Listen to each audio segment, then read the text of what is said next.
L'histoire commence alors que l'un des chefs d'une organisation criminelle se retrouve face au canon d'un pistolet. Il s'appelle Nagashima et n'a pas peur du tout. C'est lui qui a donné le pistolet à l'homme, et il explique qu'il en a un lui-même. La différence entre Nagashima et cet homme, cependant, c'est qu'il ne sort pas son arme à la légère. Il rappelle à l'homme, qui s'appelle Hiroshi, qu'ils sont en train de se livrer à un duel au pistolet et lui dit de tirer. Hiroshi est terrifié, car il essaie de protéger quelqu'un, et il tremble de manière incontrôlable. Nagashima en a assez d'attendre, alors il exige bruyamment que Hiroshi tire, ce que celui-ci fait. Cependant, une milliseconde avant qu'Hiroshi n'appuie sur la gâchette, il constate qu'une balle a déjà pénétré son cerveau. Hiroshi est stupéfait, car cela signifie que Nagashima a été capable de dégainer et de tirer plus vite qu'il n'a pu appuyer sur la gâchette de son arme. Nagashima rappelle à l'homme qu'il fait partie du Gakudo et que la rapidité au tir est sa compétence Gakudo. Hiroshi était le dernier des gardes du corps, il ne reste donc plus qu'une femme et un enfant. Ailleurs, notre protagoniste, Shin, passe à côté d'un homme d'affaires bruyant et désagréable. Shin remarque qu'un téléphone tombe de la poche de l'homme, il décide donc d'agir. À ce moment-là, tout le monde est surpris par un bruit fort qui ressemble à un pneu qui éclate, et nous voyons que Shin a réussi à attraper le téléphone avant qu'il ne touche le sol. Shin dit poliment à l'homme qu'il a laissé tomber quelque chose, et celui-ci le remercie d'avoir sauvé son téléphone personnel. Shin est cependant plus intéressé par la coque du téléphone de l'homme, car il s'agit d'une édition limitée de l'anime Flash Princess. Ce n'est pas une coque ordinaire, mais le modèle S, extrêmement rare. L'homme est stupéfait d'entendre quelqu'un qui connaît si bien cet anime, et il comprend alors que Shin est un otaku de princesse, tout comme lui. Shin confirme qu'il a regardé les 17 saisons de l'anime, et tout le monde regarde ces deux excentriques qui s'extasient devant le personnage féminin S. En général, tout le monde aime les personnages mignons, mais ces deux-là sont fans de la méchante. Dans l'anime, il y a des monstres nés de la solitude qui s'attaquent aux humains, et S est leur protectrice. Les héros veulent mettre fin à ces monstres, mais S s'interpose courageusement entre eux. Ces gars connaissent bien l'histoire de l'anime et récitent même leur citation préférée. Le gars est impressionné par Shin parce qu'il est si jeune, mais il s'y connaît vraiment en matière d'anime de haute qualité. Soudain, il est pris au dépourvu lorsque Shin commence à faire quelque chose d'étrange avec son visage. Shin s'excuse et explique qu'il est incapable de sourire ou de rire. Il craignait que son visage sérieux donne l'impression qu'il ne s'amusait pas alors qu'en fait il adorait la conversation sur la princesse qu'ils avaient, alors il a essayé de donner à son visage la forme d'un sourire. Malheureusement, ses muscles faciaux sont très raides à force d'être sérieux tout le temps, donc cela n'a pas fonctionné. L'homme d'affaires trouve Shin amusant et lui donne sa carte de visite en riant. Son nom s'écrit Gakudo, mais il se présente et explique qu'il se prononce Kiwami. De même, le nom de Shin s'écrit Ninja, mais il dit qu'il se lit Shinoa. Avant qu'il ne puisse continuer à discuter, Kiwami reçoit un appel professionnel et ils se séparent. Kiwami espère pouvoir reparler un jour de princesse avec Shin, et Shin trouve lui aussi que cet homme était plutôt intéressant. À ce moment-là, un corbeau plonge juste devant le visage de Shin et dit « Code 334 ». Le gouverneur a été enlevé, et Shin est chargé de s'en occuper dès que possible. De retour à l'entrepôt, nous voyons que c'est Nagashima qui a enlevé le gouverneur. Elle rappelle à Nagashima qu'il y a de graves conséquences à s'en prendre à un homme politique et l'avertit que la police va bientôt arriver. Nagashima et ses hommes sont amusés par ces menaces, mais Nagashima tire quelques coups de feu autour d'elle, lui faisant peur et lui rappelant qui est aux commandes. Il lui explique qu'elle ne semble pas comprendre complètement la situation, ils sont les Gakudo, et ils ne craignent ni les politiciens ni la police. En fait, c'est plutôt l'inverse, ces soi-disant autorités tremblent devant les Gakudo et se plient à leur volonté. Il révèle que la gouverneure est en réalité un appât, et que son but est d'attirer un certain groupe. La gouverneure est terrifiée lorsqu'elle réalise qu'ils essaient d'attirer, mais il est trop tard. Le bruit sec du verre brisé attire l'attention de tout le monde vers une fenêtre, où l'on aperçoit un étrange impact de balle. Soudain, la gouverneure et sa fille se retrouvent les yeux bandés, sans savoir pourquoi, et elles n'entendent plus rien non plus, car quelqu'un leur a mis des écouteurs sur les oreilles. Une musique d'anime retentit à plein volume dans les écouteurs pour une raison inconnue, et les Gakudo sont vraiment perplexes. À ce moment-là, le bras droit de Nagashima, Ikishi, l'appelle, mais tout le monde est horrifié en voyant ce qui lui est arrivé. Ikishi dit qu'il ne se sent pas très bien, et nous voyons que sa tête a été séparée de son corps. Il s'excuse d'avoir échoué, et nous voyons que c'est l'œuvre de Shine. La pièce sombre dans le chaos le plus total, les Gakudo ne comprenant pas comment Ikishi a pu être éliminé aussi facilement, et Nagashima réalise que le groupe qu'il visait est enfin là. Les politiciens et les policiers n'impressionnent pas les Gakudo, qui ne se soucient que de leur ennemi juré.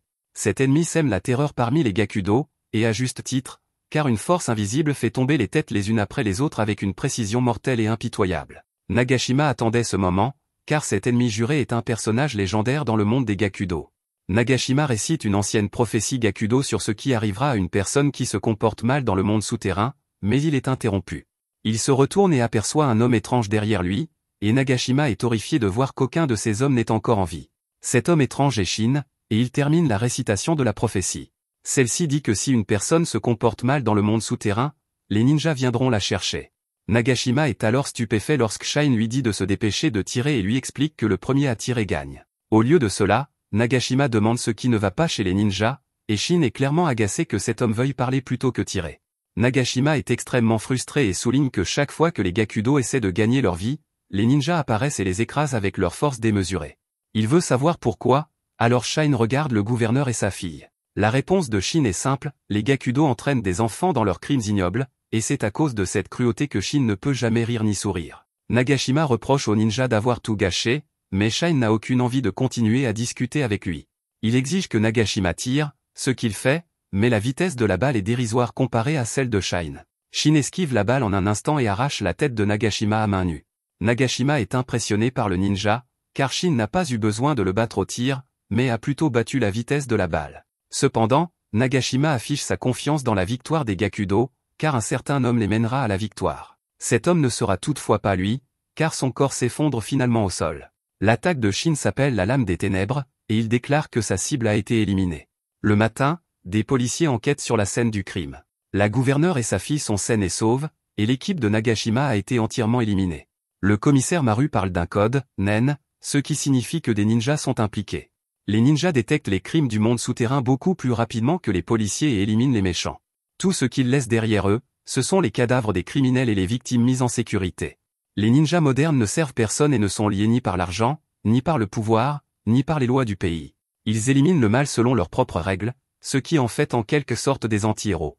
L'un des enquêteurs ne peut s'empêcher de les admirer, et Maru ne peut que se demander à quoi ils ressemblent. Ailleurs, d'anciens camarades de classe de Shin l'aperçoivent et se demandent s'ils doivent l'inviter à une fête. L'un d'eux refuse, car Shin ne sourit jamais, et il dit que ce n'est pas le genre de personne qu'il veut à une fête. Shin les entend alors qu'ils s'en vont et leur fait remarquer que ce n'est pas qu'il ne veut pas sourire ou rire, mais qu'il en est tout simplement incapable. Shin essaie de se souvenir quand son incapacité à sourire a commencé et comment un médecin lui a dit un jour que c'était dû à un traumatisme. Shin n'a que de vagues souvenirs de son enfance, dont celui d'un homme tatoué attaquant brutalement quelqu'un. Shin voit cependant plusieurs personnes sourire autour de lui, alors il déclare que tant qu'il est le seul à ne pas pouvoir sourire, c'est tout ce qui compte. Quelque temps plus tard, Shin élimine Morgudo et les maudits pour leurs crimes répugnants. C'est alors qu'il tombe sur des coupons suspects et remarque qu'ils dégagent une odeur étrange. Cette nuit-là, Shin rend visite à son grand-père Kai. Shin utilise son talent pour ouvrir une bouteille de soda, et Kai est impressionné de voir que son apprenti l'a surpassé. L'attaque de Shin s'accompagne du doux bruit de la barrière du son qui se brise, et Kai félicite Shin pour sa maîtrise de la lame des ténèbres. Shin lui montre les coupons qu'il a trouvés, et Kai sent immédiatement l'odeur de la drogue. Du papier imbibé de drogue liquide, déchiré comme des coupons que les gens lèchent pour obtenir leur dose. Une nouvelle drogue circule à Tokyo depuis peu, et Kai pense qu'il s'agit peut-être de celle-ci. Shin explique que les Gakudo se comportent bizarrement ces derniers temps, car ils attendent qu'ils se montrent. C'est presque comme s'ils avaient provoqué des troubles juste pour que le ninja se montre, alors Shin est certain qu'il prépare quelque chose. Kai essaie de changer l'ambiance avec une blague, mais il est déçu de voir qu'il n'arrive toujours pas à faire sourire Shin. À ce moment-là, un client en colère se plaint d'un cendrier débordant, alors Kai démontre ses incroyables capacités en s'en occupant en une fraction de seconde. Les ninjas protègent le peuple de cette nation depuis des centaines d'années, et Kai est l'un des 8 ninjas impériaux. Quels que soient les plans que les Gakudo sont en train de concocter, s'ils causent des problèmes dans le monde souterrain, Kai jure de tous les éliminer. Le lendemain, Shin se précipite quelque part. Il commence à paniquer lorsqu'il se rend compte qu'il est en retard, et nous voyons qu'il est venu au magasin Princesse pour acheter des articles en édition limitée qui ne sont disponibles qu'aujourd'hui. Shin doit se précipiter à la fin de la file d'attente, où il est surpris de rencontrer Kiwami. Le dernier épisode de Princesse vient de sortir, les deux ont donc beaucoup de choses à se dire. Kiwami a l'impression que Shin pourrait être un vieil ami tant ils s'entendent bien, et Shin se demande si c'est le destin qui les a fait se rencontrer à nouveau. Après avoir dépensé beaucoup trop d'argent en produits dérivés Princesse, les deux amis décident d'aller déjeuner. Kiwami est furieux lorsqu'il raconte une scène épique de trahison dans Princesse, et il doit retenir ses larmes lorsqu'il pense à la persévérance dont S a fait preuve dans le dernier épisode. Tout le monde au restaurant connaît Kiwami, car il est très sympathique et leur donne toujours des conseils sur la vie. Ils rient tous après que Kiwami ait raconté une blague, alors Shin essaie de se joindre à eux. Shin ne voulait pas paraître impoli en ne s'amusant pas comme les autres, mais son visage est toujours incapable d'exprimer la joie. Shin aimerait changer cela chez lui, alors Kiwami lui fait une suggestion. Il demande d'abord à Shin s'il a des amis, mais Shin répond que non. Kiwami explique que le meilleur moyen pour Shine de changer cela est de nouer des liens avec les autres. Malheureusement, Shine lui rappelle que son visage ne montre jamais aucune émotion, il lui est donc pratiquement impossible de se faire des amis, même à l'école. Kiwami comprend alors et dit à Shin qu'il sera son ami. Shin est perplexe alors qu'un souffle d'air s'échappe de sa bouche, et Kiwami lui fait remarquer que c'était un rire. C'était la première fois qu'il en faisait un, et Kiwami ne pouvait pas être plus heureux pour son nouvel ami. Après cela, les deux souhaitent pouvoir finir de résumer toute la saison de Princesse, mais Kiwami doit aller travailler. Ils n'ont vu que la moitié des 17 saisons, mais ce n'est pas grave, car ils ont échangé leurs coordonnées et prévoient de continuer une autre fois. Les mains pleines de produits dérivés, les deux garçons se disent au revoir et se séparent. Shin veut aller voir son grand-père immédiatement, car il veut lui dire que pour la première fois de sa vie, il s'est fait un ami. Au restaurant de son grand-père, cependant, Kai reçoit un message du corbeau et décide qu'il devra fermer plus tôt aujourd'hui. Ailleurs, Kiwami rencontre son chauffeur, Yuzawa, qui lui rappelle qu'il a un travail très important à faire. Dans la voiture, l'expression de Kiwami change, et Yuzawa lui fait remarquer qu'il montre son vrai visage. Kiwami enlève alors sa chemise pour révéler plusieurs tatouages qui couvrent le haut de son corps et les marques du Gakudo. On dit à Kiwami que la famille est en plein chaos, les ninjas détruisent leurs profits et le Gakudo s'affaiblit. Leurs jeunes membres les abandonnent et rejoignent des gangs non yakuza. Yuzawa dit que les choses seraient beaucoup plus faciles si Kiwami prenait la tête du Gakudo, mais Kiwami n'aime pas cette idée car il apprécie vraiment son statut de simple employé de bureau. Quant à son rôle dans le monde souterrain, il se contente de rester le patron de l'ombre. Kiwami a cependant un plan pour s'occuper des ninjas, et nous voyons que cela a quelque chose à voir avec le papier imprégné de drogue. Ailleurs, Shine arrive au restaurant de Kai et découvre qu'il a fermé plus tôt. Dans l'une des bases de Gakudo, deux factions s'affrontent violemment. Kiwami entre dans la pièce, et nous voyons qu'il a un comportement complètement différent. C'est lui qui a convoqué la réunion, et il se présente comme le chef de l'ombre Takamoto. Dehors, nous voyons que Kai est arrivé pour sa mission. Il réfléchit à une bonne blague à raconter à Shine, et il est sûr que celle-ci le fera enfin sourire. À l'intérieur, Kiwami révèle à tout le monde qu'il a trouvé un moyen pour eux de régler leur compte avec leur plus grand ennemi, un moyen pour les Gakudo d'éliminer enfin les ninjas. De retour à l'extérieur, Kai reconnaît qu'il ne sait pas ce que les Gakudo complotent lors de cette réunion, mais cela n'a pas d'importance. S'ils ont de mauvaises intentions, il les éliminera tout simplement. Kiwami prononce un discours devant tous les grands pontes du Gakudo au sujet de la grande victoire qu'ils ont remportée sur les ninjas pendant la Seconde Guerre mondiale. Son discours est incroyablement inspirant, et Yuzawa est ému, reconnaissant d'être l'allié de Kiwami. Yuzawa n'est pas le seul à être touché par le discours, car il voit que tous les grands leaders du Gakudo sont à sa merci. Ils sont les chefs de file des Yakuza qui dirigent tout Tokyo, mais ils sont ici émus aux larmes par le discours captivant de Kiwami. Kiwami déclare que l'heure est venue d'éradiquer les ninjas et de laisser place à l'ère du Gakudo. Il brosse un tableau saisissant de la façon dont le Gakudo s'est hissé au sommet depuis les bas-fonds du marché noir et annonce que l'ère de prospérité tant attendue est enfin arrivée. Dans le passé, ce sont les ninjas qui sont revenus de leur défaite, encore plus forts qu'avant. Ils n'avaient plus besoin de compter sur leurs lames ou leurs armes à feu, car leurs mains rapides comme l'éclair étaient devenues bien plus mortelles que n'importe quelle arme. Cela a entraîné la mort d'innombrables Gakudo, car toute résistance était vaine. Beaucoup d'entre eux ont perdu la vie aux mains des ninjas, c'est pourquoi cette partie du discours de Kiwami trouve un écho particulier auprès des chefs de la mafia japonaise. L'un d'eux raconte comment son père a été victime des ninjas malfaisants, et un autre sanglote en pensant à la mort de son patron, tué par les ninjas alors qu'il n'avait torturé qu'une dizaine de personnes. Le discours de Kiwami a fait ressurgir toutes leurs craintes concernant l'extinction des Gakudo, et ils recherchent désespérément un sauveur. Les plonger dans le désespoir est exactement ce que Kiwami cherchait à faire, alors il annonce qu'il a une solution. Tous les chefs pleurent de soulagement lorsque Kiwami leur dit qu'il a enfin trouvé un moyen d'éliminer les ninjas. Ils considèrent tous Kiwami comme leur sauveur et le supplient de leur révéler son plan. Kiwami savoure l'instant, grisé par son propre pouvoir, voyant que tous les chefs Gakudo viennent de devenir ses pions. Baignant dans sa gloire, Kiwami s'apprête à révéler son plan à tout le monde, mais il est interrompu par une vision horrible. Kai vient de faire une entrée macabre en décapitant plusieurs membres du Gakudo, et Kiwami est figé par le choc. Kai a déterminé que ces hommes avaient vraiment un plan diabolique, ce qui signifie qu'il doit les massacrer. Il est évident pour Kai que Kiwami est le meneur, et Kiwami comprend déjà que ce vieil homme dangereux est un ninja. Kiwami reconnaît que les ninjas sont vraiment à la hauteur de leur réputation, car Kai s'est déplacé beaucoup plus vite que l'œil ne pouvait le voir. Kiwami n'a cependant pas la moindre crainte dans son cœur, car il met un morceau de papier imprégné de drogue dans sa bouche, quelque chose se produit dans son corps lorsque les veines autour de ses yeux deviennent rouges, et il révèle qu'il attendait l'arrivée du ninja. Il demande à tout le monde dans la pièce de regarder attentivement, car il va démontrer de première main comment le Gakudo va détruire le ninja. Kai reconnaît les coupons, mais remarque qu'ils ne sont pas identiques, car celui-ci est d'une couleur différente. Kiwami traverse le tapis rouge de cadavres et réfléchit très attentivement à son adversaire. Le vieil homme est très agile et attaque rapidement à longue distance. Tant qu'il peut voir le vieil homme, Kiwami est sûr de gagner, mais il sait que s'il le perd de vue ne serait-ce qu'une seconde, il le paiera probablement de sa vie. Kai a un mauvais pressentiment au sujet de Kiwami et décide qu'il doit l'éliminer immédiatement. Ainsi, il pourra informer le chef et les 8 ninjas impériaux du danger que représentent désormais les Gokudo. Au fond de lui, Kiwami se dit qu'il ne peut pas mourir maintenant. Il vient de se faire un nouvel ami, Shin, et il doit le retrouver demain pour discuter de leurs animes préférés. Kai pense lui aussi à Shin. Il a travaillé toute la journée sur un jeu de mots hilarant et prévoit de le dévoiler demain dans l'espoir de faire enfin rire Shin. Ailleurs dans la ville, Shin se retrouve à regarder la lune et remarque qu'elle est pleine. De retour à la base, le combat commence avec les deux hommes qui se ruent l'un sur l'autre en même temps. Pendant ce temps, Shin se demande ce que Kai lui réserve pour la suite, car il a beaucoup aimé la dernière fois. Il pense également à son premier ami, Kiwami, et à quel autre épisode de Princesse il pourrait discuter.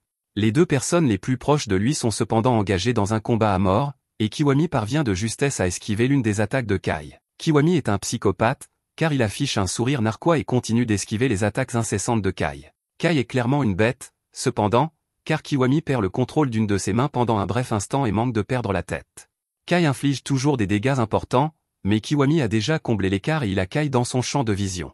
Shine apparaît dans l'esprit de Kai à ce moment précis, alors que Kiwami se précipite sur lui et lui assène un coup fatal. Cependant, le poignard enfoncé dans le crâne de Kai ne suffit pas à assurer la victoire, alors Kiwami achève Kai en lui tirant plusieurs balles. Les bras de Kai s'affaissent, et les chefs du Gokudo remarquent qu'ils n'ont jamais rien vu d'aussi incroyable. Le combat est sans aucun doute terminé, alors Kiwami annonce qu'il a réussi à éliminer un ninja.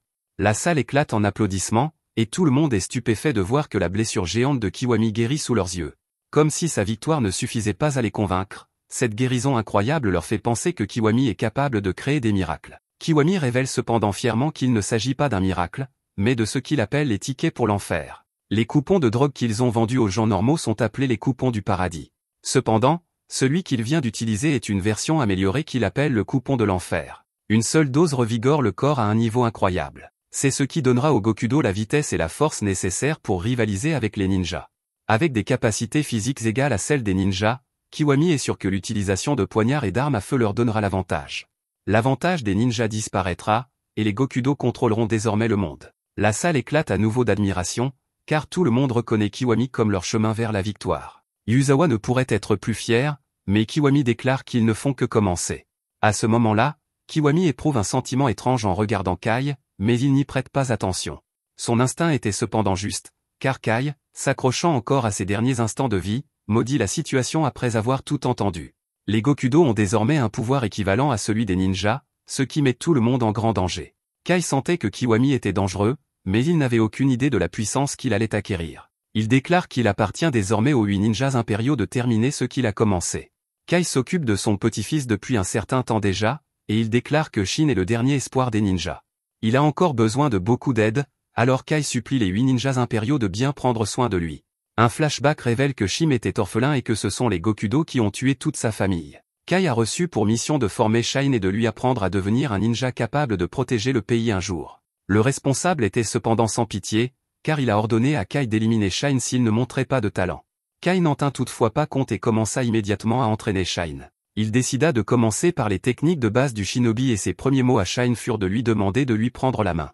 Kai répète ces mots à présent, mais ce sont ces derniers. Tout le monde dans la pièce regarde alors son corps commencer à briller, et Kiwami est horrifié lorsqu'il réalise ce que Kai s'apprête à faire. Il n'y a cependant pas le temps de réagir, car Kai déclenche une explosion, mettant fin à sa vie et détruisant tout le bâtiment. Shin sent immédiatement quelque chose lui parcourir l'échine, mais il n'a aucune idée de ce que c'est. De retour sur le champ de bataille, Kiwami est choqué de voir jusqu'où Kai était prêt à aller.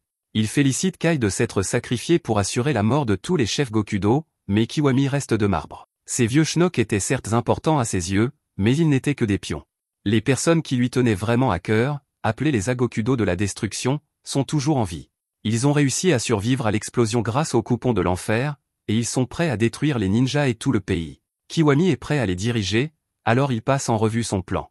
Les ninjas flairent le crime et fondent dessus, alors Kiwami prévoit d'utiliser cela contre eux. Il ordonne à ses hommes de se livrer à des actes malveillants afin d'attirer les ninjas. Ceux-ci mordront sûrement à l'hameçon, et c'est à ce moment-là que les Gokudo passeront à l'attaque. Quant au vieux ninja qu'il vient de vaincre, Kiwami demande à ses hommes d'en récupérer quelques morceaux comme preuve de l'attaque ninja.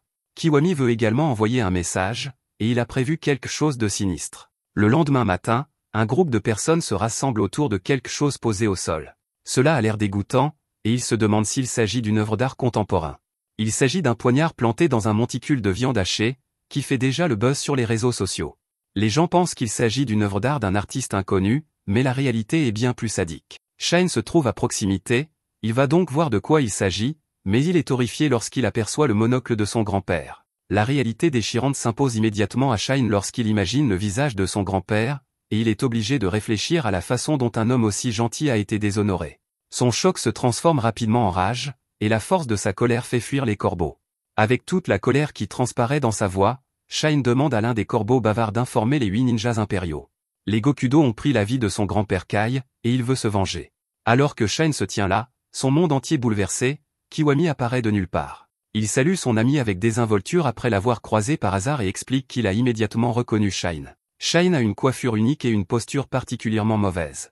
Kiwami annonce fièrement qu'il vient de faire quelque chose d'incroyable au travail, et que ce soir, c'est lui qui paie les boissons. Shine enfouit ses émotions au plus profond de lui-même afin de pouvoir agir normalement, et il taquine Kiwami en lui disant qu'il a l'air ridicule avec une cravate sur la tête. Alors que Kiwami plaisante en disant que cela va devenir une nouvelle tendance, il remarque que le message qu'il a laissé a disparu. Il en conclut que les ninjas ont dû venir le chercher, alors il n'y prête plus attention et les deux amis se rendent au bar. Ironiquement, l'amitié entre le protagoniste et son ennemi est une tradition dans la série d'animes Princesse que les garçons aiment tant. Ils connaissent tous les ennemis avec lesquels le héros principal s'est lié d'amitié, et il y en a même un où ils ne savaient pas qu'ils étaient secrètement ennemis alors qu'ils devenaient meilleurs amis. Le conflit qui a éclaté lorsqu'ils l'ont découvert était vraiment amusant à regarder, car il a tenu tout le monde en haleine. Shin fait de son mieux pour faire semblant d'être normal, mais au fond de lui, il est submergé par la haine. Il ne comprend pas pourquoi la vie de son grand-père a dû prendre fin, et il se demande avec rage lequel des salauds de Gokudo est derrière tout ça. Pendant ce temps, Kiwami réfléchit à la suite des événements. Il aimerait savoir où se cachent les ninjas afin de pouvoir les attaquer en premier, mais pour l'instant, ils devront se contenter de les attirer hors de leur cachette. La rage continue cependant de bouillonner en Shine, et il promet de trouver le responsable afin de pouvoir se venger. L'anime Princesse existe depuis si longtemps qu'il a couvert tous les clichés de l'anime. Il y a même un épisode où un vieil ennemi tue le maître du protagoniste. La voix de Kiwami se transforme cependant rapidement en bruit de fond, car Shine ne peut penser qu'à son grand-père. Kai a toujours aimé le café, mais il reconnaît que noyer ses soucis dans l'alcool est un plaisir de l'âge adulte. Shin est prêt à essayer, mais il est encore jeune et Kiwami tente de l'en empêcher. Un peu d'alcool finit tout de même par atteindre le visage de Shin, et un seul regard suffit pour que Shine tombe à la renverse.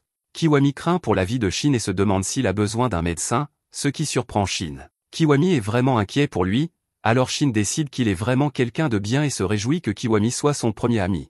Après avoir réalisé qu'il pouvait faire confiance à Kiwami, Shin lui présente ses excuses pour son comportement et lui révèle qu'il vient de perdre quelqu'un qui lui était très proche. Cette personne était comme un parent pour lui, et Shine l'aimait plus que quiconque. C'est pourquoi il essayait d'étouffer sa douleur avec l'alcool. Kiwami exprime ses regrets et révèle qu'il comprend parfaitement ce que ressent Shin. Perdre quelqu'un d'important est atrocement douloureux, et même l'alcool ne peut noyer cette tristesse.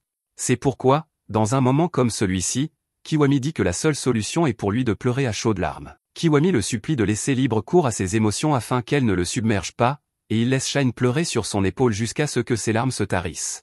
Personne n'avait jamais dit cela à Shine auparavant, et après une tragédie aussi horrible, les larmes de Shin se mettent à couler à flot. Après coup, Shin s'excuse d'avoir causé tant de problèmes. Kiwami insiste pour lui appeler un taxi pour rentrer chez lui, mais Shin lui assure qu'il se sent beaucoup mieux maintenant. Kiwami lui rappelle de boire beaucoup de jus de légumes pour soigner sa gueule de bois, et les deux amis se disent au revoir. Kiwami pense à la douleur que Shine doit ressentir en ce moment, et il est choqué lorsqu'il se rend compte qu'il est lui-même en train de pleurer. Peu après, des hommes s'apprêtent à voler Shine, ivre et inconscient.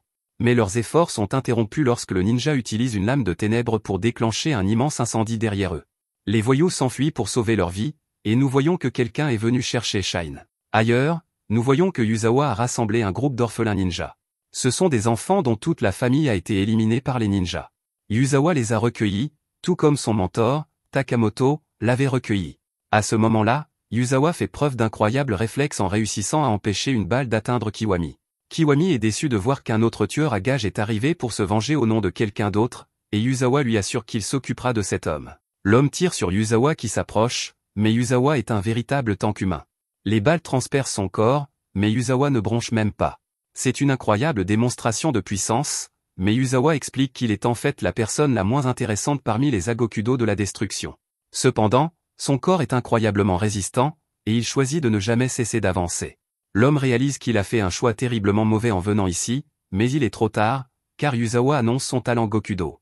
Il s'agit de la marche du Yakuza, et son coup de poing frappe l'homme comme un bus. Les orphelins l'acclament, et Yuzawa lui dit probablement qu'un bol de ragoût de bœuf est tout ce dont il a besoin pour soigner les petites égratignures qu'il a reçues après avoir été touché 15 fois par balle. Kiwami lui dit de profiter, car plus tard, il mettra Yuzawa au travail dans la clandestinité. Ailleurs, le type qui est venu chercher Shine appuie rapidement sur les boutons d'un ascenseur pour déverrouiller un étage caché. Là, une femme accueille les deux membres ninjas impériaux de retour au nid de Pi. La femme se demande si Shin a besoin d'une bonne gifle pour se réveiller, mais Nodoka lui demande plutôt de lui apporter une couverture. Nodoka n'a jamais vu cet autre homme qui se trouve là, alors celui-ci lui dit qu'il s'agit de Zanzu. Nodoka réalise alors qu'il s'agit du chef des 8 ninjas impériaux, et il souhaite simplement que Zanzu revienne à son visage normal. Zanzu a déjà été informé de ce qui s'est passé. Le numéro 2 des ninjas impériaux n'est plus en vie, ce qui le rend furieux. Il maudit les Gokudo, qui défient les ninjas depuis maintenant 70 ans. Dans sa rage, Zanzu montre sa capacité à se transformer. Il déclare qu'ils vont d'abord découvrir le coupable et le tuer. Ensuite, ils devront découvrir comment ils ont réussi à éliminer un ninja. Ils ont peut-être un secret, ce qui pourrait causer de gros problèmes à tout le pays. Nodoka est émerveillé par les capacités de Zanzu chaque fois qu'il les voit, et on les appelle « être tout et faire tout ». Cela signifie qu'il peut devenir n'importe quoi et accomplir n'importe quoi. Il est le ninja le plus âgé et le plus fort, et il possède le trait le plus unique. Nodoka révèle ensuite qu'il pense connaître l'identité du coupable. Le monocle de Kai est orné d'une gemme qui cache en réalité une minuscule caméra. Les ninjas sont fiers de laisser quelque chose à leurs camarades, et Nodoka déclare fièrement que la mort de Kai ne sera pas vaine. Il est certain que Kai a filmé le visage du coupable, mais Shiki dit que la caméra est assez endommagée. Heureusement, elle pense pouvoir récupérer les données et elle va tout faire pour réaliser le dernier souhait de Kai. À ce moment-là, Zanzu révèle qu'il a un moyen de découvrir comment un Gokudo a pu éliminer un ninja. Les Gokudo sont de nouveau en train de mijoter quelque chose, et il prévoit d'obtenir des informations, car il sait où ils se trouvent. Ils sont dans le quartier de Shinjuku, dans les ruines du club souterrain secret des forces américaines. Pour une raison quelconque, un Gokudo y retient en otage 100 gangsters de bas niveau de Tokyo. En y jetant un œil, nous découvrons qu'il s'agit de Yuzawa. Zanzu explique que la nuit dernière, tous les chefs des Gokudo de Tokyo ont perdu la vie dans une énorme explosion, et que Kai était très probablement impliqué. Nodoka décide d'aller voir ce que font les Gokudo dans le club souterrain, mais il demande à y aller seul. Shiki s'inquiète pour lui, mais Nodoka répond qu'il ne veut mettre personne d'autre en danger. Il lui demande de veiller sur Shine, car il a besoin de se calmer en prenant la vie de quelques Gokudo.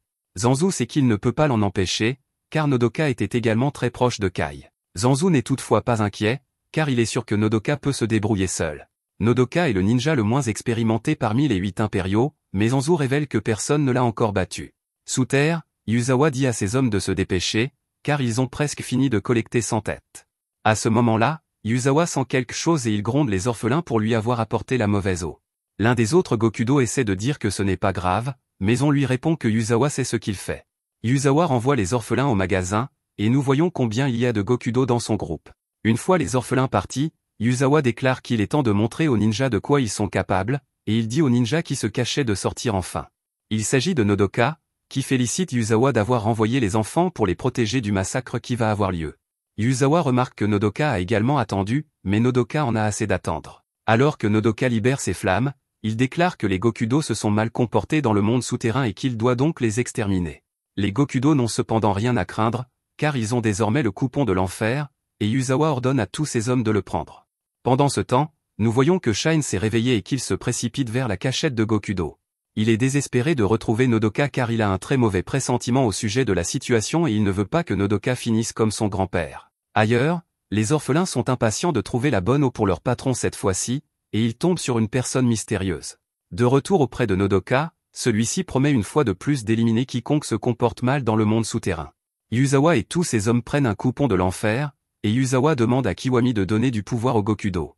Ailleurs, Kiwami explique que Yuzawa est le plus insignifiant des Agokudo de la destruction, et qu'on pourrait même dire qu'il est le plus faible. Cependant, c'est précisément pour cette raison qu'il est la personne idéale pour cette première mission.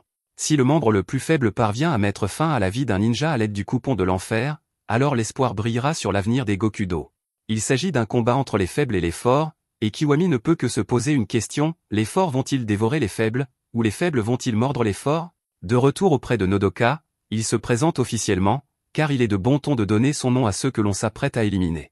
Nodoka explique qu'il est là pour venger son maître et découvrir le secret des Gokudo. Il annonce qu'il va tous les brûler vifs, mais Yuzawa l'arrête pour se présenter. Son but est de venger tous les Gokudo qui sont tombés, et il promet de prendre la vie du ninja. Nodoka utilise sa lame des ténèbres appelée « spectaculaire floraison de chaleur brûlante », qui consume instantanément tous les hommes de Yuzawa. Ceux-ci hurlent de douleur, et Yuzawa est horrifié de les voir tous tomber après la première attaque de Nodoka. Yuzawa tire sur son terrifiant adversaire, mais Nodoka ne bouge pas d'un pouce. Les balles ne l'atteignent pas du tout et sont simplement fondues par les flammes écrasantes de Nodoka. Yuzawa ne peut même pas comprendre ce genre de pouvoir, car il détermine que la chaleur que Nodoka dégage est tout simplement trop intense pour que quoi que ce soit puisse s'approcher de lui. Nodoka passe calmement à l'offensive et lance une attaque de feu.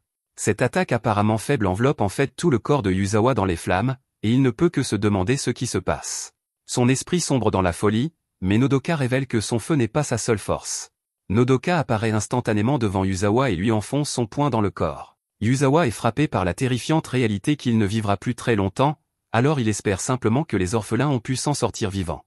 Malheureusement, un coup d'œil à l'extérieur révèle que la plupart d'entre eux ont été décapités par le mystérieux personnage.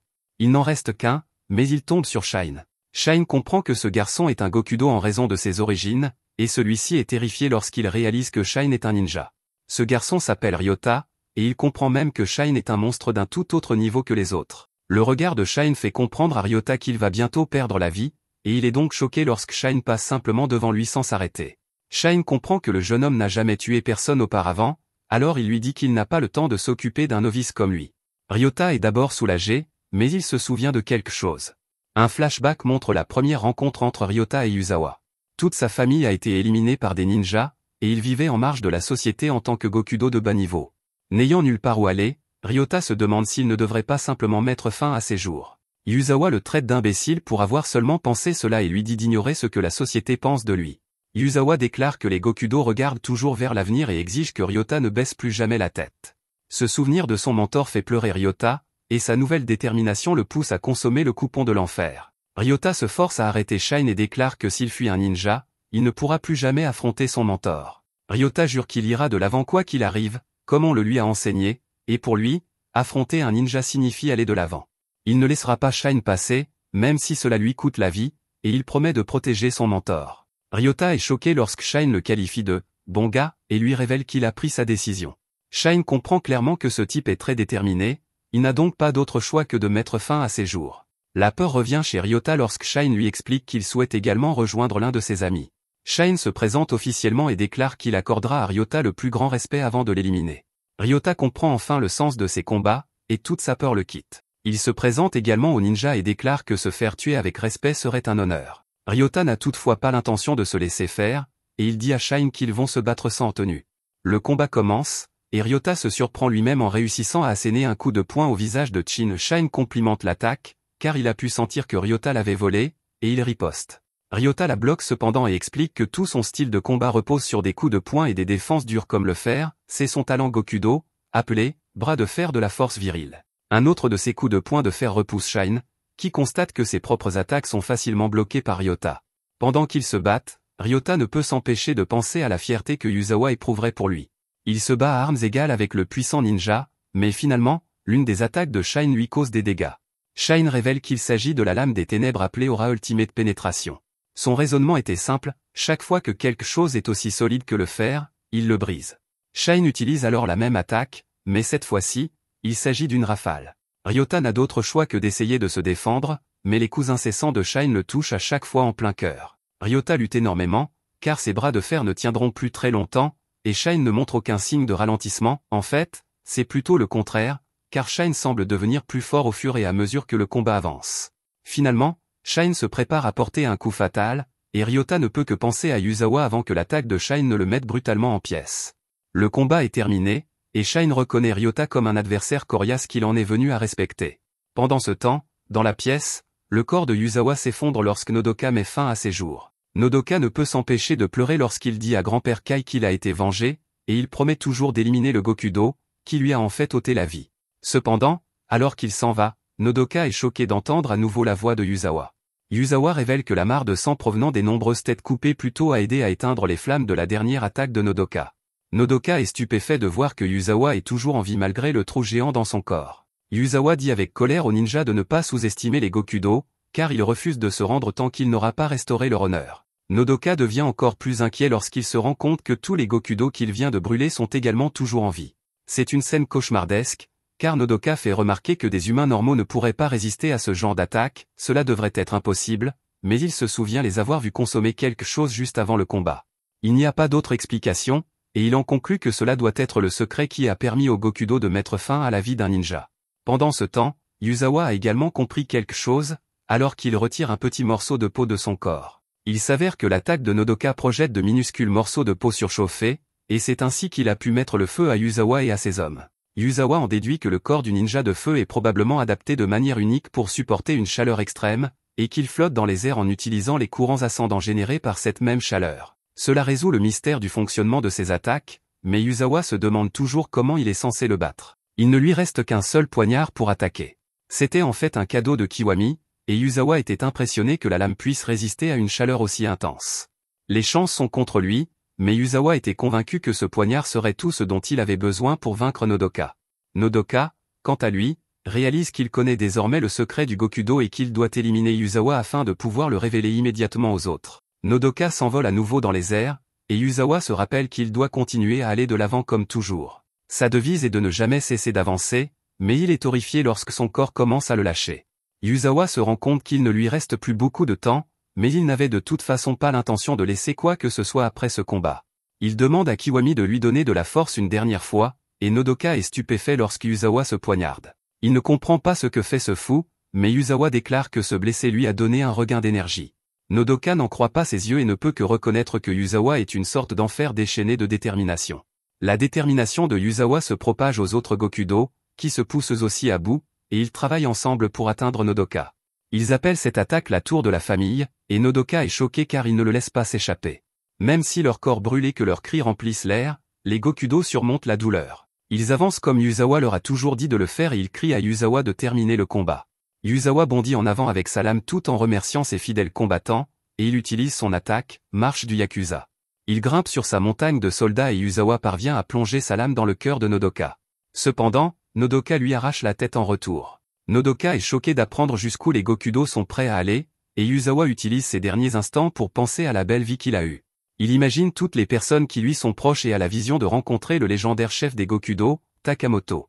Yuzawa a toujours suivi ses traces et a fait de son mieux pour honorer les Gokudo. C'était pénible d'endurer autant de souffrances, mais Yuzawa était fier d'avoir réussi à aller de l'avant. Des larmes coulent de ses yeux alors qu'il s'agit là de sa dernière pensée avant de mourir. Pendant ce temps, Nodoka souffre énormément, mais il se dit qu'il ne peut pas perdre la vie ici. Il doit révéler aux autres le secret des Gokudo, mais son corps n'en a plus la force. Il veut désespérément vivre, mais cela n'a pas toujours été le cas pour lui. Nodoka détestait sa vie auparavant et voulait qu'elle s'achève. Il a dû endurer plusieurs épreuves pendant son enfance, comme les violences physiques infligées par tous les membres de sa famille. Même lorsqu'il était orphelin, le directeur de l'orphelinat a tenté de mettre fin à ses jours et de vendre ses organes. Chaque fois que l'un de ses problèmes atteignait son paroxysme, l'esprit de Nodoka devenait incontrôlable et son corps tout entier s'enflammait, mettant le feu à tout ce qui l'entourait. Nodoka en avait assez de son corps et de sa vie. Il était prêt à en finir, mais Shine est apparu de nulle part pour l'en empêcher. Shine était convaincu que Nodoka serait gêné de perdre la vie de cette manière, et Nodoka lui a expliqué à quel point tout était terrible. Il l'a averti qu'il ne pouvait pas contrôler les flammes et que Shine serait brûlé vif s'il restait près de lui. Shine n'était cependant pas effrayé le moins du monde, déclarant que le feu n'était rien, l'entraînement spécial de son grand-père Kai était bien pire que n'importe quelle flamme. Shine enquêtait sur le Gokudo qui vendait des organes prélevés sur des orphelins, mais l'endroit était déjà en feu. Shine décida d'emmener Nodoka avec lui et lui expliqua qu'il était un ninja. Il dit à Nodoka de s'entraîner physiquement, car s'il apprenait à contrôler son corps, il pourrait aider les gens. Shine fit remarquer qu'ils ne pouvaient pas choisir leur famille ou leur corps à la naissance, mais qu'ils avaient le choix quant à la façon dont leur vie se terminerait. Il assura à Nodoka que s'il passait sa vie à aider les autres, il mourrait avec le sourire aux lèvres. Quant aux ninjas, ils vivent dans l'attente du jour où ils pourront mourir avec le sourire aux lèvres. Nodoka fut incroyablement inspiré par ces paroles, et il fut choqué d'apprendre que Shine n'avait que 10 ans à l'époque. Nodoka est déterminé à raconter à Shine ce que font les Gokudo, car il ne pourra plus sourire s'il perd la vie maintenant. Ne pas mourir en vain est la fierté d'un ninja, C'est pourquoi Nodoka est plus déterminé que jamais à accomplir sa mission. Il prend le coupon de l'enfer dans la bouche de Yuzawa et se sent soulagé de savoir qu'il s'est rapproché de son objectif. Malheureusement, le destin est cruel, car sa vie s'achève d'un seul coup de feu. C'est un homme nommé Yajima qui a tiré, accompagné de Kiwami et d'une fille nommée Gamut. Kiwami ne peut s'empêcher d'admirer les capacités spéciales de chaque ninja, Kai avait des bras qui pouvaient s'étirer à l'infini, et Nodoka avait la capacité d'allumer des feux, brûlant tout autour de lui. Un pouvoir terrifiant, certes, mais Yuzawa l'affronta courageusement malgré tout. Kiwami connaissait Yuzawa depuis longtemps, et c'était tout à fait son genre de sacrifier sa vie pour vaincre un ninja. Fort de cette grande victoire, Kiwami déclare que les faibles ont enfin pu riposter contre les forts. Gamut est apparemment folle, car elle dit que tout cela n'a servi à rien puisque Yuzawa a quand même perdu la vie, mais Kiwami la gronde et lui rappelle d'être gentil avec ses amis. Gamut promet de ne plus le mettre en colère, mais Kiwami ne sait même pas vraiment ce que sont les émotions. Il a un passé sombre, car il reproche à sa vie familiale et à un accident d'être la raison pour laquelle il ne peut rien ressentir. Kiwami comprend les émotions et la théorie, et il peut les jouer, mais il ne sait pas ce qu'elles font ressentir. À cause de cela, il ne pourra jamais vraiment s'identifier à qui que ce soit dans ce monde. Cependant, c'est grâce à cela qu'il comprend mieux que quiconque ce que signifie être seul. Il s'excuse auprès de Yuzawa parce qu'il est incapable de verser des larmes pour lui, à la place, il se couvre le visage du sang de Yuzawa pour symboliser des larmes de sang. À ce moment-là, Shine arrive, mais il ne voit que 3 silhouettes debout au milieu des flammes. Kiwami le voit également, mais il ne sait pas qui il est, il pourrait s'agir d'un des employés du bâtiment ou même d'un ninja. Il n'y a cependant pas de temps à perdre, car ils ont beaucoup de nettoyage à faire et doivent partir. Pour punir Gamut d'avoir manqué de respect à Yuzawa, il lui ordonne de rester sur place et de se débarrasser de cette personne, quelle qu'elle soit. Il dit qu'il l'attendra dans la voiture et ne lui accorde que 3 minutes avant de la laisser. Shine leur crie de ne pas s'enfuir, mais il est choqué lorsqu'il voit le corps sans vie de Nodoka. Heureusement, Nodoka semble encore en vie, mais ses blessures signifient qu'il ne tiendra pas longtemps. Nodoka essaie de parler, mais il arrive à peine à prononcer quelques mots. Shine lui dit de ne pas trop se forcer et lui explique qu'il va simplement lire sur ses lèvres. Les seuls mots qui sortent sont pour avertir Shine d'une attaque. Soudain, Gamut tombe du plafond, mais Shine est furieux et elle doit repartir. La rage de Shine transparaît dans chacun de ses mots alors qu'il répète sans cesse qu'il va mettre fin à la vie de la jeune fille. Gamut ne comprend même pas d'où vient toute cette rage, mais Shine s'en moque et continue de lancer des attaques. Shine répète sans cesse qu'il va la tuer, et Gamut est terrifiée de le voir devenir fou furieux comme ça. Elle est folle, cependant, car elle appelle sa maman et manque de trancher la tête de Shine. Gamut dit qu'elle a failli faire jaillir le cerveau de Shine comme des nouilles, mais elle est contente de voir qu'elle lui a bien abîmé l'œil. Gamut explique qu'elle fait partie des Gokudo de la destruction et qu'elle est bien plus forte que Yuzawa ne l'était. Shine, cependant, s'en fiche complètement, tout comme du fait qu'il n'a plus qu'un seul œil valide. Gamut le traite de grand parleur, mais se rend compte qu'il est plus que cela lorsqu'elle remarque qu'il lui a coupé la main. Gamut se demande si elle pourrait recoller sa main, mais Shine la frappe plusieurs fois et s'en débarrasse. Nodoka observe avec étonnement, car Shine a toujours réussi à dépasser les attentes qu'elle avait à son égard. Shine se présente à nouveau, mais cette fois-ci, il est rempli de colère. Gamut montre également qu'elle est passée aux choses sérieuses. Elle promet de rendre Shine si malade qu'il regrettera d'être en vie et le fera supplier quelqu'un de mettre fin à ses souffrances. Son pouvoir Gokudo s'appelle Pestilence, et les deux adversaires jurent de mettre fin à la vie de l'autre alors qu'ils se précipitent l'un vers l'autre. Soudain, ils s'arrêtent tous les deux lorsque le téléphone de Gamut sonne. Elle répond, et Shine est choqué lorsqu'il réalise que sa sonnerie est la chanson thème de Flash Princess. Kiwami est à l'autre bout du fil et dit à Gamut que son temps est écoulé, qu'elle est désormais livrée à elle-même. Elle le supplie de lui accorder plus de temps, mais il a déjà raccroché. Shine est prêt à poursuivre leur combat intense, mais Gamut s'ennuie désormais et s'en va. Elle connaît désormais son nom et son visage, alors elle promet de détruire un jour son plus grand bonheur et de mettre fin à ses jours. Elle jure de le plonger dans le désespoir le plus profond et de le rendre malade. Gamut est folle, alors elle lui dit aussi au revoir joyeusement avant de partir. Elle se trompe complètement sur son nom, cependant, puisqu'elle l'appelle Takono Kinoko, et elle n'écoute même pas quand Shine essaie de la corriger. Shine se précipite vers Nodoka, mais il n'a que de mauvaises nouvelles, il aimerait pouvoir dire que tout va bien, mais la réalité est qu'il ne va pas survivre. Cela ne surprend toutefois pas Nodoka, car il a déjà préparé ses derniers mots. Il révèle que les Gokudo se comportent délibérément mal afin d'attirer les ninjas et de les éliminer. Mais surtout, le secret qui leur permet d'y parvenir réside dans un petit bout de papier. Shine est reconnaissant à Nodoka de s'être sacrifié pour obtenir cette information, et il aimerait entendre tout ce que Nodoka souhaite lui dire d'autre. Nodoka utilise ces derniers instants pour dire à Shine qu'il lui doit beaucoup. Shine a toujours été là pour le guider, comme un grand frère. Nodoka garde de bons souvenirs de la façon dont Shine l'entraînait parfois en secret, car grand-père Kai ne voulait pas qu'il apprenne certaines techniques dangereuses. De plus, lors de la première mission de Nodoka, c'est Shine qui l'a protégé tout au long. Nodoka remercie Shine de l'avoir invité à devenir ninja. Nodoka voulait mettre fin à ses jours depuis très longtemps, mais Shine lui a donné une raison de vivre afin qu'il puisse mourir le sourire aux lèvres. Tout cela grâce à Shine, et Nodoka est sûr qu'un jour, lui aussi pourra sourire. Shine est quelqu'un de si gentil que Nodoka est convaincu que son sourire sera magnifique ce jour-là. Nodoka trouve la paix après avoir pu dire tout cela à Shine, et il sourit juste avant que sa vie ne s'achève. Le bâtiment commence à s'effondrer autour d'eux, mais Shine peut à peine bouger, consumé par sa colère. Pendant ce temps, Kiwami pense à Yuzawa et révèle qu'il lui a préparé un petit hommage. Gamut sait exactement ce qu'il prévoit de faire, alors elle s'enfuit pour sauver sa vie. Kiwami fait ses adieux à Yuzawa et fait exploser tout le bâtiment. L'explosion est massive et cause des dégâts dans toute la zone, mais nous voyons que Shine a réussi à s'échapper avec le corps sans vie de Nodoka.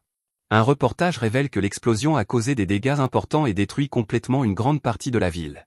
Nous voyons ensuite les autres ninjas horrifiés lorsque Shine révèle que Nodoka a perdu la vie. Zanzo est furieux car il se reproche d'avoir laissé Nodoka partir seul, alors il ordonne à Shine de le frapper au visage. Shine s'exécute, et la rage de Zanzo commence vraiment à se manifester. Sa rage est désormais dirigée contre les Gokudo, car il est certain qu'ils continueront à s'en prendre aux ninjas. Zanzo se transforme en son alter ego et déclare qu'il possède le pouvoir ninja le plus puissant. Il peut changer de forme et il est omnipotent, c'est donc à lui qu'il incombe de veiller à ce que ce qui est arrivé à Nodoka n'arrive à personne d'autre. Lorsque Shine est seul, son esprit est submergé par des pensées sur la prochaine attaque des Gokudo. Il est toutefois interrompu par l'arrivée de Kiwami, qui lui propose de l'accompagner faire un tour. Il roule pendant un moment sans que Kiwami ne dise un mot, et Shine se demande ce qui se passe. Kiwami répond en évoquant leur anime préféré, Flash Princess, et fait référence au premier ennemi que le protagoniste a vaincu. Il s'appelait Otokon et était le chef des gorilles démons. Il a défié l'un des héros pour venger son ami, et lorsqu'il a perdu, il a entraîné le héros dans sa chute. À la fin de l'épisode, Ed pleure la mort de son ami démon. Kiwami explique qu'il ressent la même chose en ce moment, ce qui fait comprendre à Shine qu'une personne qu'il connaissait a dû mourir. Kiwami explique que cette personne était un homme bon et l'incarnation même de la gentillesse. Il a toujours cru en Kiwami, et Kiwami dit qu'il était plus qu'un ami, il était tout ce qu'il méritait. Conduire est censé vider l'esprit, mais cela ne fonctionne pas pour Kiwami. Il s'excuse d'avoir fait perdre son temps à Shine, mais il est surpris lorsque Shine lui donne des conseils. Shine dit qu'il ne comprend pas vraiment, mais il dit à Kiwami de faire de son mieux pour rester dans la course. Il dit que les personnes qui sont importantes pour lui méritent d'avoir une place dans sa mémoire. Shine pense à ceux qu'il a perdus et dit de ne pas laisser les souhaits de ses amis se perdre. Il devrait essayer de les réaliser, et Shine jure de ne jamais hésiter à le faire. Kiwami apprécie vraiment ses paroles motivantes et se demande si son amitié avec Shine est comparable à celle qu'il aurait avec un petit frère. Kiwami autorise Shine à l'appeler « grand frère », mais Shine préfère sauter de la voiture en marche. Après s'être séparés, Kiwami rencontre un homme nommé Hiroki. Il roule sur l'autoroute Tato, tristement célèbre pour être un lieu de rassemblement de criminels. Des voyous commencent à les suivre de près, et Kiwami se demande ce qu'aurait fait l'ancien Hiroki. Hiroki a beaucoup changé depuis, mais il était autrefois la légende vivante de Tidal Highway, avec 100 000 hommes sous ses ordres. Les gangs de motards de tout le Japon le vénéraient comme une figure charismatique parmi les délinquants. Hiroki est l'ancien chef de l'armée de motards Psychotam, mais il fait désormais partie des Agokudo de la destruction. Hiroki ne montre aucune pitié lorsqu'il démontre sa capacité à faire danser les balles et fait exploser le véhicule qui les suivait de trop près. Kiwami pensait que les voitures n'explosaient que dans les films, mais Hiroki lui explique que cela peut arriver dans la réalité si l'on tire 2 balles dans le réservoir d'essence. Si le tireur est suffisamment précis, il peut faire en sorte que les balles entrent en collision, et l'étincelle qui en résulte enflammera l'essence. Le pouvoir de Hiroki s'appelle le « Bullet Disco », et il est l'un des Gokudo les plus puissants. Il passe toutefois aux choses sérieuses et demande de l'aide à Kiwami. À la vue de l'explosion, Maro détermine qu'il ne s'agit clairement pas d'un accident, et qu'une telle destruction ne peut être qualifiée que de calamité. Après le départ de Maro, nous voyons que c'était en fait Zanzo depuis le début. Il déclare qu'il peut se transformer en n'importe quoi et accomplir n'importe quoi. Le destin des Gokudo est entre ses mains, et il dit que la prochaine calamité sera l'œuvre des ninjas. Ailleurs, plusieurs médecins sont stupéfaits par un chirurgien très exceptionnel. Il a déjà pratiqué 10 opérations du cancer aujourd'hui, et il ne montre aucun signe de fatigue. Les 10 opérations qu'il a réalisées étaient des interventions difficiles qui auraient fait fuir d'autres médecins renommés, mais cet homme les a réalisées avec aisance. Ses incisions sont précises, voire divines, et il les réalise sans même utiliser d'instruments. Personne ne comprend comment il parvient à travailler sans scalpel, c'est comme s'il opérait sans même toucher le patient. Tous les médecins célèbrent son exploit lorsqu'il a terminé, car il a retiré le cancer de 88 endroits du corps de ce patient en moins de 30 minutes. Cet homme est le chef d'une famille réputée pour ses talents médicaux, et son nom est Seko. Il n'a pas dit un seul mot, mais lorsqu'il s'exprime, il affirme que le Gokudo doit être éliminé. Ailleurs, un restaurant sort son alcool le plus célèbre et le plus cher pour l'un de ses employés. Il s'agit du légendaire cognac, d'une valeur de plus de 400 millions de yens, qu'un homme qui travaille là depuis des années n'a jamais vu auparavant. Il ne comprend pas pourquoi on le sort pour ce nouveau venu et se demande si c'est à cause de ses muscles imposants. L'une des filles qui fait des avances à l'homme explique que cela n'a rien à voir avec les muscles, mais plutôt avec le fait d'avoir du caractère. Pour l'aider à comprendre, elle raconte comment son ex-petit ami, un Gokudo fou, a un jour essayé de l'écraser. Elle avait déjà accepté son sort, mais le nouveau venu s'est placé devant le camion de 10 tonnes et l'a protégé de son corps. Elle dit que les filles aiment les hommes robustes comme lui, et nous apprenons que son nom est Yaji. Yaji rappelle alors aux propriétaires qu'ils avaient un accord. Il vient de faire gagner 1 milliard de yens au restaurant en une semaine, il a donc maintenant le droit de prendre des congés. Il doit partir immédiatement car ses précieux amis l'attendent. De retour à la base, Yaji arrive pour saluer Shine. Shine n'a pas changé du tout depuis leur dernière rencontre, et il est clair qu'il ne peut toujours pas sourire. Yaji a la bonne idée d'inviter Shine à venir dans son club, car les autres qui y travaillent sont des pros pour faire rire les gens. Shine n'est pas intéressé, mais Yaji semble souffrir de TDAH, car il se demande déjà pourquoi Shine a l'œil rouge. Seko est le suivant à arriver, et il s'excuse pour le comportement de son petit frère. Il examine immédiatement l'œil de Shine en tant que médecin et le soigne immédiatement. Shine est émerveillé de pouvoir voir à nouveau, et Seko lui explique que l'art chirurgical de sa famille se transmet depuis 400 ans. Seko dit alors à Shine de venir à son hôpital, car une petite incision dans son cerveau suffira à le faire rire à nouveau. Shine décline l'offre, et Zanzo salue le ninja maudit. Zanzo révèle que les Agokudo de la destruction ont pris la vie de Kai et Nodoka, mais Yaji n'a aucune idée de qui est cet homme. En regardant de plus près ses yeux, il se rend compte qu'il s'agit de leur chef Zanzo, qui confirme que les Gokudo se renforcent grâce à des drogues. Shiki a analysé les drogues et déterminé qu'il s'agissait d'un mélange de divers stéroïdes et de médicaments chinois. Zanzo l'a testé en donnant un petit morceau à un rat, et grâce à ses pouvoirs, le rat a réussi à terrasser un ours. Il est clair que les Gokudo sont au sommet de leur confiance en ce moment, donc Zanzo est sûr qu'ils préparent quelque chose. Comme ils l'ont toujours fait, Zanzo dit que les Gokudo vont attirer les ninjas en commettant un autre acte maléfique. Ailleurs, Hiroki déplore le fait que tant de gens détestent leur vie d'adulte. Kiwami aimerait connaître son plan, alors Hiroki explique qu'il va d'abord contacter ses amis dispersés à travers le monde. Le premier est un homme qui vit dans la saleté.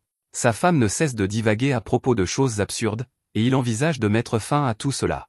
Il s'appelle Alpha, et l'appel téléphonique de Hiroki le fait fondre en larmes. Il attend depuis longtemps, et il est prêt à exécuter tous les ordres de Hiroki.